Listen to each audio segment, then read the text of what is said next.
Bismillahirrahmanirrahim. Assalamu alaikum. This is Sarwat Rashid and you are watching your own channel Epic Learning Hub. Dear students, आज जो topic हम discuss करेंगे that is importance, scope और application of statistics in different fields.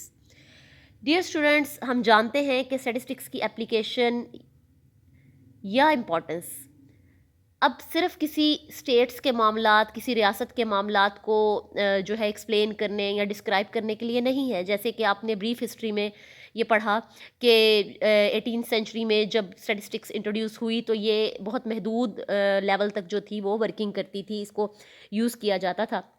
बल्कि अब तो ऐसा है कि शायद ही कोई फील्ड ऐसी बची हो जहाँ स्टैटिस्टिक्स की टेक्निक्स या उसके मेथड्स अप्लाई ना होते हों। डियर स्टूडेंट, चाहे वो फील्ड ट्रेड की हो, मार्केटिंग की हो, इकोनॉमिक्स हो, e commerce, banking, finance, human resource, production, information technology, industry, research, aerospace, robotics, psychology, biology, botany, physics, chemistry, metrology, astronomy, sociology, girls के कितनी ही फील्ड्स हैं जहाँ पर स्टैटिस्टिक्स के मेथड और टेक्निक्स अब इस्तेमाल किए जाते हैं। क्योंकि आपने किसी भी फील्ड में जब रिसर्च करनी है तो स्टैटिस्टिक्स की इम्पोर्टेंस को आप नज़रअंदाज इग्नोर नहीं कर सकते। ओके डियर स्टूडेंट्स, अभी स्क्रीन पर आप जो पैराग्राफ्स देख रहे थे उसको लिखने के बाद जब आप बाद में लिखेंगे कि here we are stating some examples of various fields in which statistics is applied, तो देन आपने मार्कर्स के साथ बुलेट्स देने हैं लाइन वाइज, मतलब साथ साथ नहीं करना आपने काम। जैसे मैं अभी आपको स्क्रीन पे दिखाऊंगी, आपने बिल्कुल वैसे बुलेट्स देने हैं विद मार्कर, और पेन से आपने ये हेडिंग्स जो हैं ये लिखनी है। तो सबसे पहली हेडिंग है statistics and business, statistics and computer science, statistics and medical science, statistics and agriculture, statistics and sciences.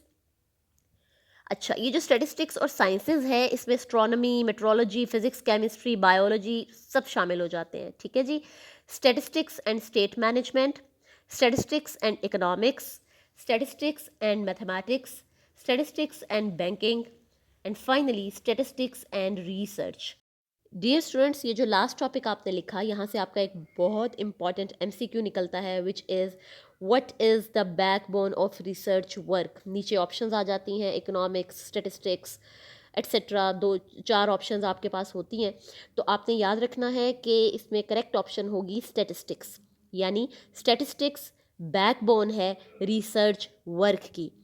Well dear students, आपको आइडिया हो गया होगा कि ऐसा शायद ही कोई रिसर्च वर्क हो जहाँ पर स्टैटिस्टिक्स के टूल्स और टेक्निक्स यूज़ ना होती हों। तो उम्मीद करती हूँ आज का ये लेक्चर भी आपके लिए काफ़ी फ़ायदेमंद साबित होगा। इसको अच्छे से आपने याद करना है और याद करने के बाद 1 से 2 दफ़ा ज़रूर लिखा करें, क्योंकि जब आप कुछ याद करके लिख कर प्रैक्टिस करते हैं तो वो चीज़ आपको कभी भी नहीं भूलती। ओके डियर स्टूडेंट्स, आज का लेक्चर यहीं पे ख़त्म करते हैं। नेक्स्ट लेक्चर में नेक्स्ट टॉपिक की तरफ मूव करेंगे। तब तक के लिए अपना बहुत ख्याल रखिएगा, मुझे अपनी दुआओं में याद रखिएगा। अल्लाह हाफ़िज़।